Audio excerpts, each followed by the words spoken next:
ஓம் சாந்தி. 17/6/2025 காலை முரளி. ஓம் சாந்தி. பாப் தாதா மதுவனம். சாராம்சம். இனிய குழந்தைகளே, உங்களுக்கு நன்மையை ஏற்படுத்துவதற்கு சகல வகையான முன்னெச்சரிக்கை நடவடிக்கைகளையும் எடுத்துக்கொள்ளுங்கள். நீங்கள் ஒரு மலராக வேண்டுமாயின் நீங்கள் உண்ணும் உணவு தூய்மையை கடைபிடிக்கும் ஒருவரினால் தயாரிக்கப்பட்டிருக்க வேண்டும்.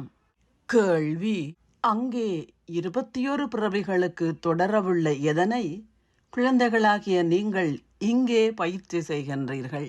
பதில்: சரீரத்தினாலும் மனத்தினாலும் நீங்கள் சதா ஆரோக்கியமாக இருப்பதற்கே இங்கே நீங்கள் பயிற்சி செய்கின்றீர்கள்.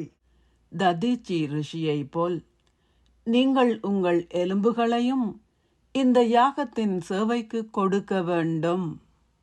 அவ்வாறாயினும் இங்கே ஹத்தயோகம் என்ற கேள்விக்கே இடமில்லை. உங்கள் சரீரம் பலவீனம் அடைவதை நீங்கள் அனுமதிக்க கூடாது.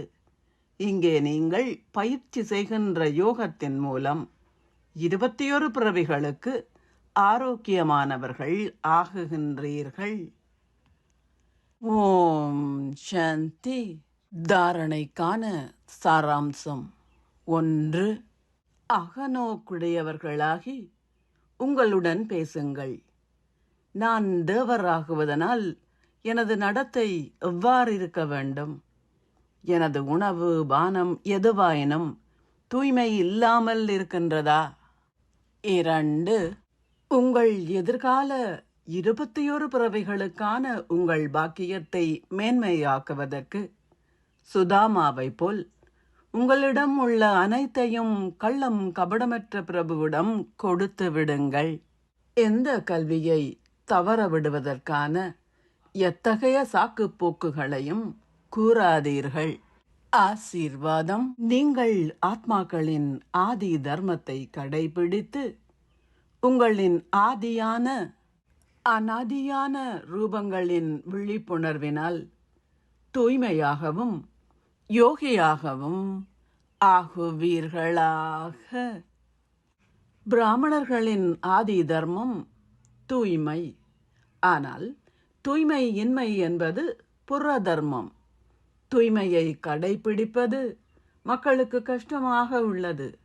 ஆனால் குழந்தைகளான உங்களுக்கு அது மிகவும் இலேசாக உள்ளது. ஏனென்றால் ஆத்மாக்களான உங்களின் உண்மையான ரூபம் எப்போதும் தூய்மையே என்பதை நீங்கள் உணர்ந்துள்ளீர்கள். உங்களின் அனாதி ரூபம் தூய ஆத்மா என்பதே. உங்களின் ஆதி ரூபம் தூய தேவர் என்பதாகும். தற்சமயம் உள்ள கடைசி பிறவியிலும் இது தூய பிராமண வாழ்க்கை ஆகும்.